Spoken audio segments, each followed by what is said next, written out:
I want Jesus to walk with me. I want Jesus to walk with me all along my pilgrim journey. Lord, I want Jesus to walk with me. Welcome to Southern Girl in the City. My name is Dominique Duarte, and I'm a singer actor who lives in Brooklyn, New York. I'm originally from Memphis, Tennessee, and today I want to discuss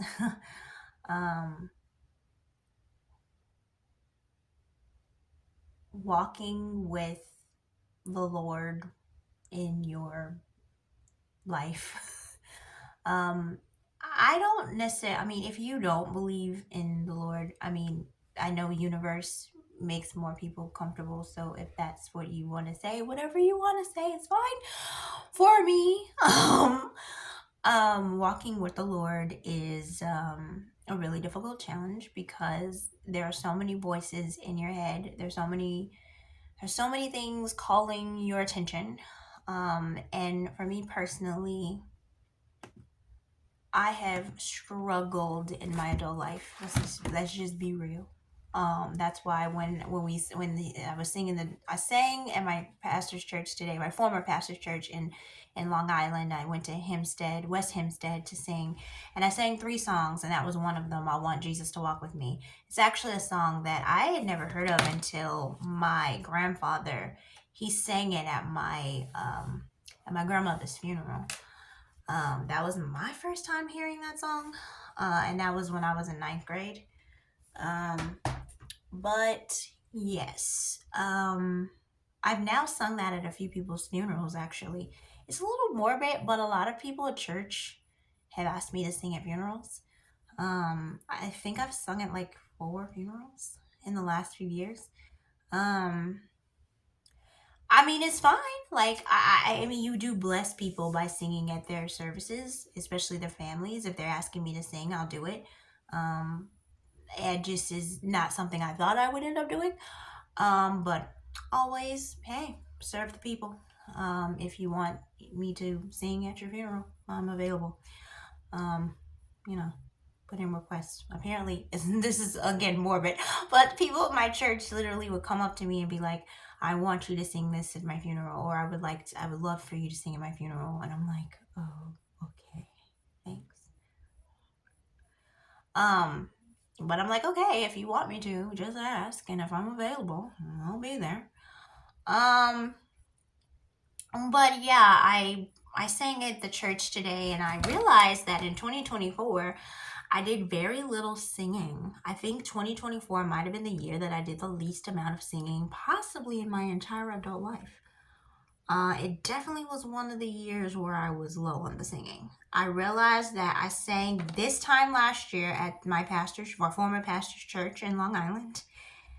I sang at an open mic night in June of last year, and then I sang twice at a church in Park Slope. But other than that, I did not sing at all last year.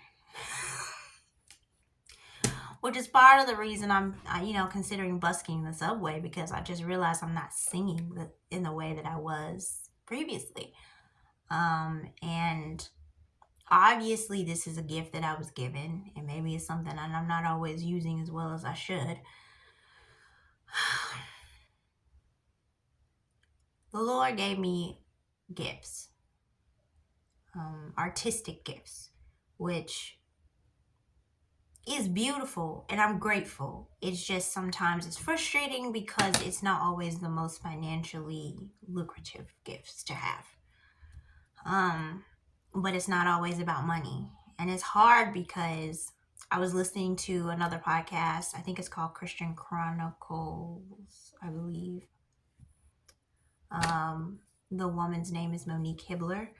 But I've been listening to her podcast, and she was saying a similar thing, that you can't just be chasing the money all the time. And I think that has been, I have gotten in my own way because I have been chasing money and I have yet to still be very financially stable, despite the fact that I feel like I have chased the almighty dollar.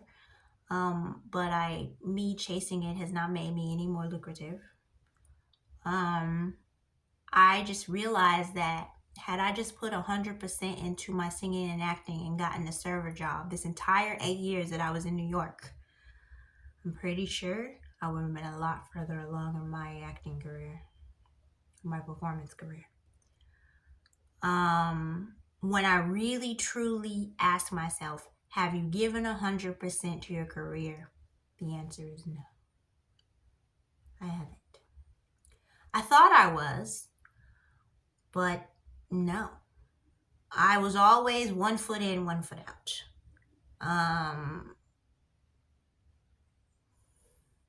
And it's hard because you got bills. Everybody has bills. Your bills are coming in. They got your name on them. No one else's name is on them but yours.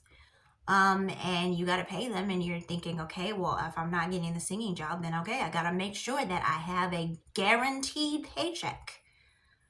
And so that's what got me into education. And I also had to ask myself today on my walk, as well as when I was at church today, was I ever called to work in education? No. I never thought the Lord ever once called me to that. And that was always my thought. Like ever since I was about 18, 19, and everybody else was changing their major to music ed, I knew then that that was not what I was called to do. I always knew I was called to perform, but I didn't know how to go about it. So I went into education. And I thought that would be my ticket to comfortability, at least stability. Wrong.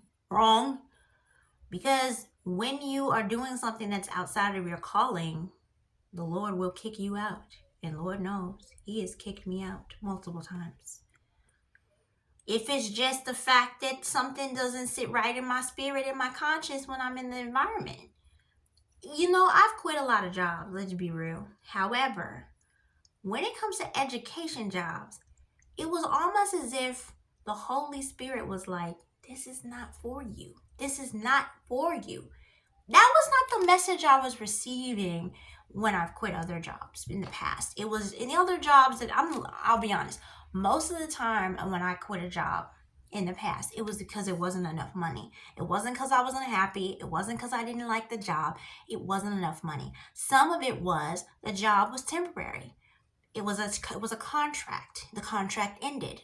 Case in point, I got paid to teach, to write for my university school newspaper. I did that for a semester, but I graduated. The job ended. I sold insurance for 4 months, but I didn't make any money. I quit my jobs usually because I wasn't making enough money. I mean, I've had 35 jobs. I'm 35 years old, and I've had 35 jobs since I was 17 years old. And I still work four out of the 5 jobs. Right. Wait. Amara Vince, Tribeca, Camley, singing, acting, technically my own business, Beautiful Melodies. So I still work 5 out of the 35 jobs. So I never quit. I didn't quit all 35. I didn't lose all 35. I still work 5 out of the 35 jobs. So there were 30 jobs that I held that I quit or I was let go from. Only 2 was I let go from. Everyone else I quit. Guarantee you, number 1 reason Dominique left her job was because I wasn't making enough money. Real talk. Jazz and Lincoln Center, I liked that job.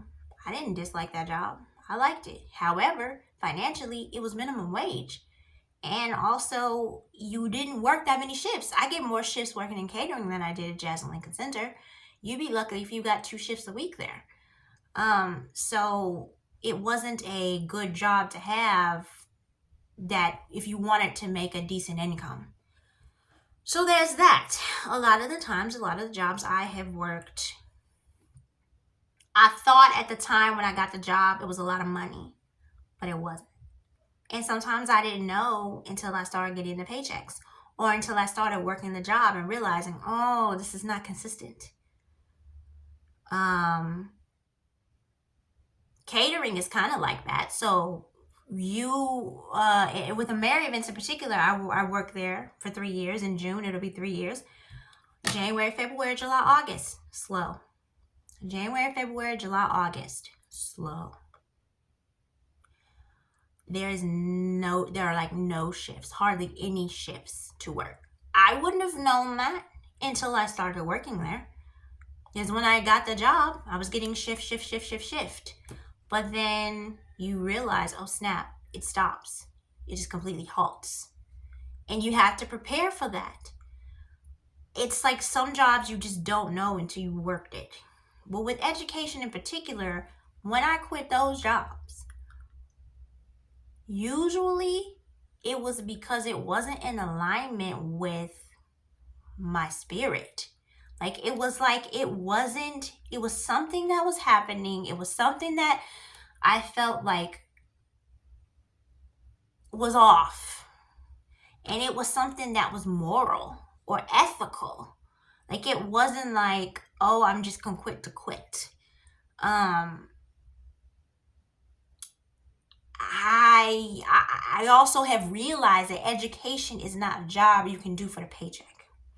Every singer actor has to have a survival job. There's no question. But education being your survival job, unless you're working part-time at an after-school program, that's one thing. But if you're working full-time in education as a singer actor and that is your survival job, you need to have it needs to be a calling. One, it also needs to be something that you want to do. And for me, I didn't.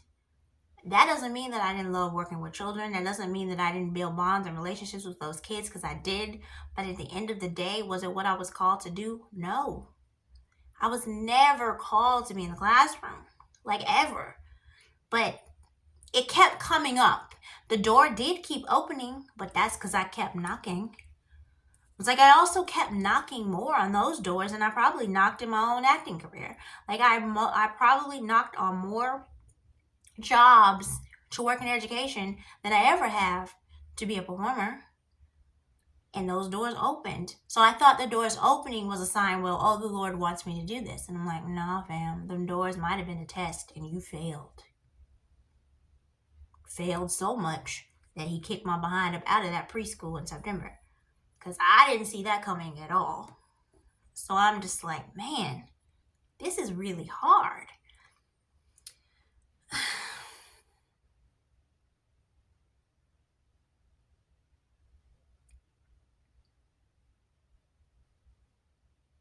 I really want to become more attuned with the Lord's voice and maybe ignoring everyone else's voices in my head and including my own. I think sometimes I've been getting in my own way. I have. I'll be honest. I get scared. I know the bills are coming, and I'm like, I gotta get a job. You gotta get a job. You gotta get a job. You gotta get a job that pays more. That's always in the back of my mind. It's always in the back of my head. And then the thing is I'm on a single income. It's just me.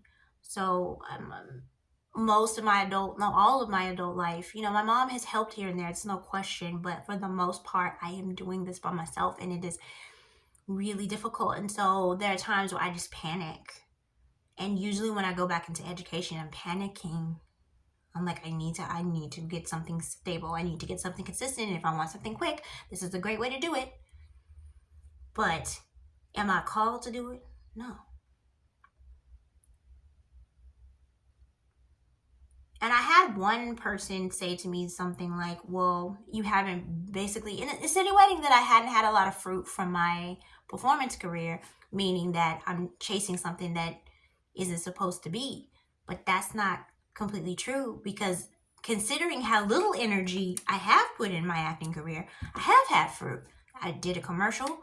I have been called back for 2 commercials in addition to that. One was a national commercial. I just did a feature film in September, October. I have gone on a tour. I have been in over 20 professional musicals and operas. So it's not like for me to have put as little energy as I have into my performance career. I've actually had quite a bit of fruit. It just may not look like it because you're not seeing my name on the Apollo Theater stage, but I obviously am called to perform. And that's what the music director today was saying to me. He's like, you know, this is what you're supposed to be doing. And it's just like, I know, but I don't know how. And it's funny because as people say, you need to get on your knees and pray to the Lord. And I'm like, I have so many times. Woo! I have prayed to the Lord so many times. Lord, what do you want me to do in my life? What is my calling? What is my purpose? Why am I here? When in all honesty, I knew the answer. I've known the answer for years, but I'm scared. Because it's scary.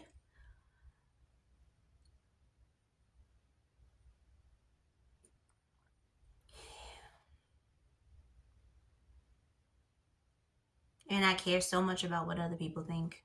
I know I shouldn't, but I do. I think we all do. I just think some people are more honest about it than others. But of course I care what people think. I think a lot of people are lying when they say they don't, honestly. I mean, I think when you get to a certain age, maybe you stop caring. But I was like, I definitely think in your 20s and 30s, you still care. Um, but you probably care a little bit less in your 30s than maybe your 20s. And maybe I'll care even less in my 40s, which is even better. But, it's hard not to compare yourself to other people and seeing where they are. I mean, I'm 35, so I'm thinking, okay, everyone else is more established and have a more sense of security. But the funny thing is education was supposed to be my security blanket, okay? And it's not been very secure. I've gone through more jobs in education than I have in customer service at this point in just the last few years. So yeah, this is not what I'm supposed to do. And it's not because the door keeps closing. It's because I was never supposed to be there in the first place. But I kept being disobedient. Mainly just because I want to fit in. I want to have a house. I want to have my own place. I want to have, stability. So I'll go into education. And did I get any of those things by doing that? No. It actually made my financial situation worse. I ended up owing more debt because I got a job in education and I wasn't supposed to be there. So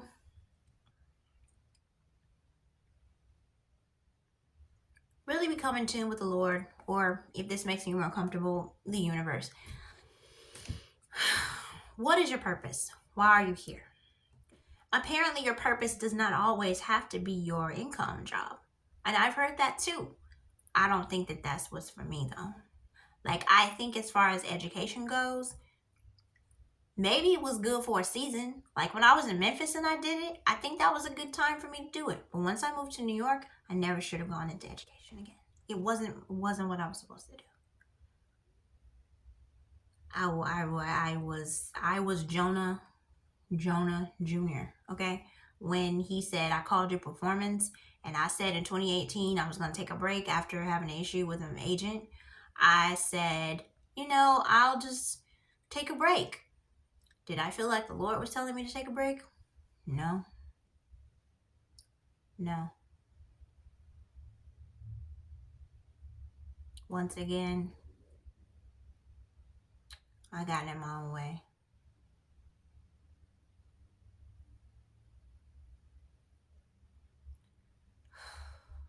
Walking with Jesus is not easy. And I think that that's one of the things that is not discussed a lot about Christianity, or belief in God is that that does not mean that your journey is going to be easy. And neither path was easy. I mean, when I'm struggling with my acting career, that ain't easy. And I'm struggling financially, that's not easy. But me going in education, yeah, financially it's a little better, but then it also brings another level of anxiety and depression and frustration. And also just not in alignment with my ethics and morals. What's being done in education.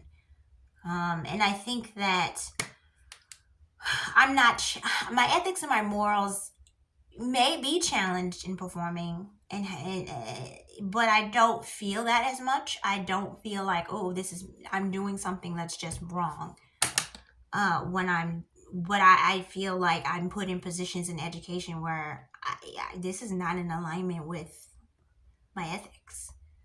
And that's hard because I never felt like I was in that position before. No job other than education has ever put me in that ethical, moral. I'm not sure if this is in alignment, not even with my ethics and morals, with God's ethics and morals. Like, I don't feel like I am in alignment with the Holy Spirit when I'm in an education environment and I'm seeing things and I'm just supposed to, like, and take my paycheck like I'm not seeing this stuff.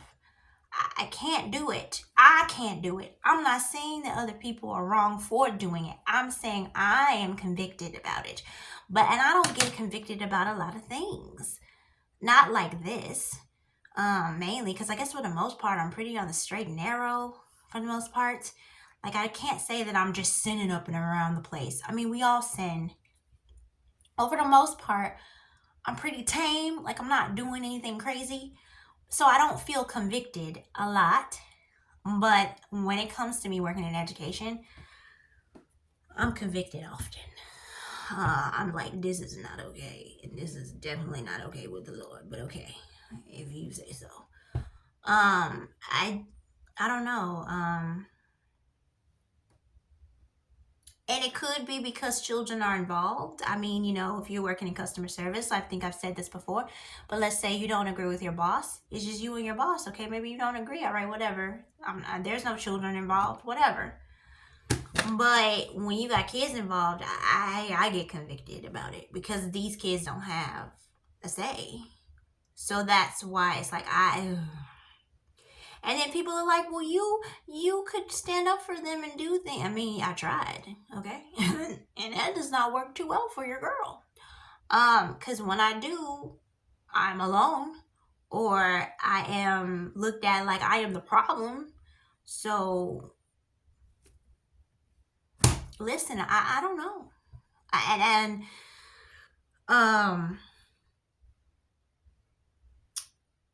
education can be a beautiful calling. It's just not mine. And I have forced myself to do it because I'm desperate for money. Like, that is the truth. I need a paycheck, and I know that that customer service is not always enough. But had I just stuck in customer service and I didn't pursue education, I would not be in nearly as much debt. And I messed up. I think that preschool was a little bit up my whale, I guess. Or maybe the last job I just left might have been the whale. I don't know. But I definitely was Jonah.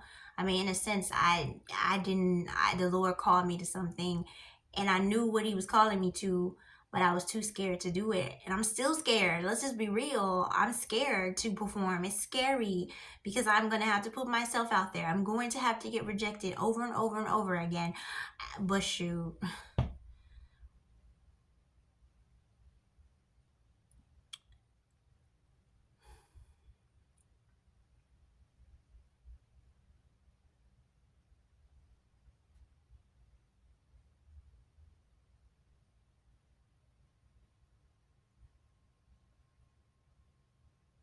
I don't know. I just think, and I don't even know. I want to say how you know the Lord is speaking to you is when something just isn't right in your spirit. It's not just because someone was doing something that I didn't agree with. It was like it was not in a, it just was, it was like it was when I have worked in the last two or even three education jobs that I worked.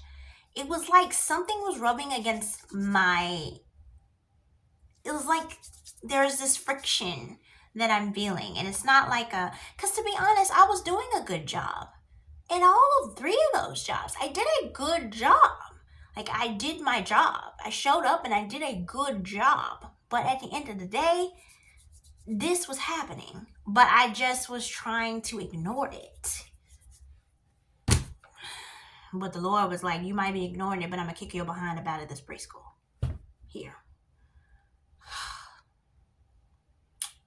It's just hard because you would think that doing education would be a noble thing. It can be. It just isn't what I'm called to do. And it's unfortunate because I like kids, but this wasn't where I wanted you to be. And you keep doing it because you're scared to do what I'm asking you to do. I can say that I want to perform all I want, but I mean, in reality, saying it and doing it are two different things. The fearful part is just so strong.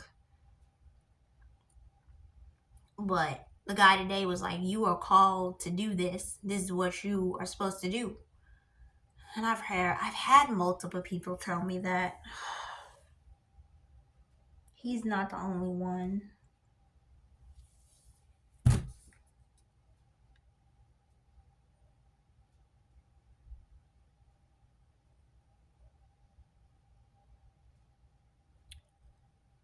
Like I said, 2025 is the year where I'm really trying to walk in my purpose, and take charge of my life and really work on my purpose wholeheartedly, not half-heartedly, but wholeheartedly.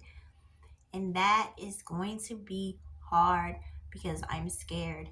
But one of the things that I'm going to try to do differently this year is to lean on support systems because I didn't do that in the past. And whether I'm in performing arts or whether I'm in education, I need a support system. And I think that me not having one or me not having a consistent support system has been a challenge. Because at the end of the day, I'm by myself and I got to try to make every single decision. And it's hard because I sometimes make the wrong one. But these jobs were not just jobs where it was like, oh, I just hate my job. Because that was another thing. It was like, when I think about the 30 jobs that I have left or were let go from, I cannot say I hated them. There were only a few that I hated. But for the most part, I liked my jobs. I didn't hate them. And out of the 5 that I'm still working, I don't hate any of them. No. So,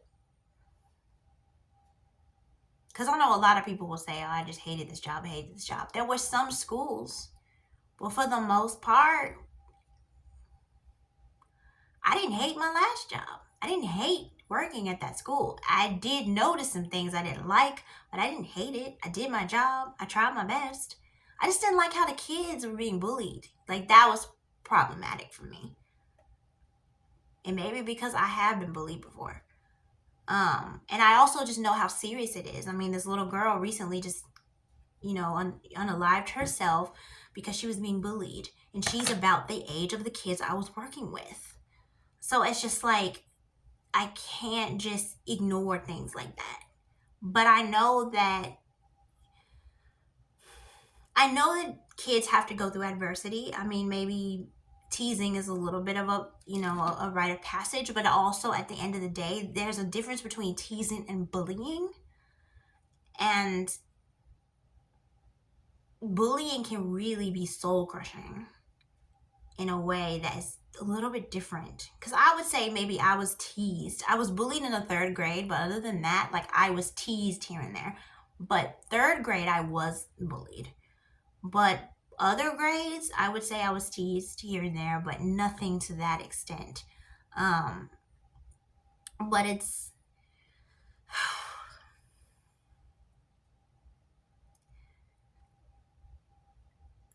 people always wonder how the Lord speaks to you, and it's just like I think the Lord does speak through other people, and I also think the Lord is speaking to you the more that you spend time with Him, and you can tell when something is not right in your spirit about something. And I think for me, in the last year, I felt a little bit more attuned with that. And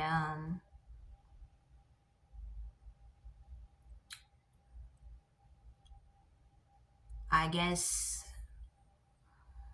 it just taught me that I'm not serving in the places that I'm supposed to be in. And being a performer ain't easy. Just because I'm called to do it does not mean it's going to be easy. It's going to be difficult. Your calling is not going to be an easy one. But so far, if somebody asked me to do something I didn't want to do and I said no, nobody was saying, no, that's not acceptable. But in education, that's kind of it. Like, if you say something bothers you, well, tough luck. You just got to continue your job and just deal with it.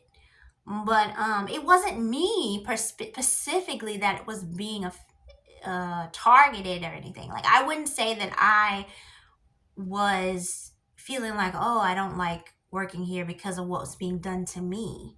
It was what was being done to the kids, to each other, and that fact that it wasn't much intervention about it. But, you know, life is just life. And, you know, yes, sometimes you do need to push through the difficulties. And I think sometimes maybe we don't always push through the difficulties enough. But if something is not right in your spirit, there's a little bit of a difference. This was more than just, I just don't agree. Because I did not agree a lot of the times in other situations. And I still just push through. Or I'll stay. But in this case, this was kind of unethical and morally not okay. Um, but um, to walk in the calling that the Lord is calling you to do, Lord, you're calling me to perform. Okay, how does this look? I guess that's the next step. And I just gotta pray before I go to auditions. I gotta pray before I accept jobs. I think that was a big one with education too. I would just accept any and every job, and I didn't pray. And lately, I haven't been getting jobs in education. The last few jobs I've interviewed for, I have prayed beforehand, and I said, Lord, if this is not in your will for me to have this job, if this job is not in alignment with my morals and values and your morals and values, then please do not open the door. And so far, the door has not been opened. But see, that was not a prayer that I prayed in the past. So, if I am going to walk with what the Lord wants me to do, I have got to be extremely prayerful, and I have to make time for God on the daily, because this thing called life is just really difficult. And I understand that for a lot of people, they don't believe, and I understand to some extent, but I'm also just like, I'm gonna be frank, I don't really know how you do it. I really don't. It's hard. Life is so difficult. Like, if I didn't have a relationship with the Lord, I don't know where I would be, because I spend about 90% of my time by myself. So if I didn't have the Lord, I don't know. There are times where I just feel like I would have just given up. So I get it. Like, the Lord, I guess God is not for everyone, but I just, for me, this is how I navigate life. I can't imagine life without God. I can't imagine life without the Lord. That's been one of the biggest consistencies in my adult life. I just wish I had sought him out more with my decision making, and in the future I will, because I don't want to be Jonah Jr. Anyway, I hope you guys have a lovely week. This has been Southern Girl in the City, and goodbye.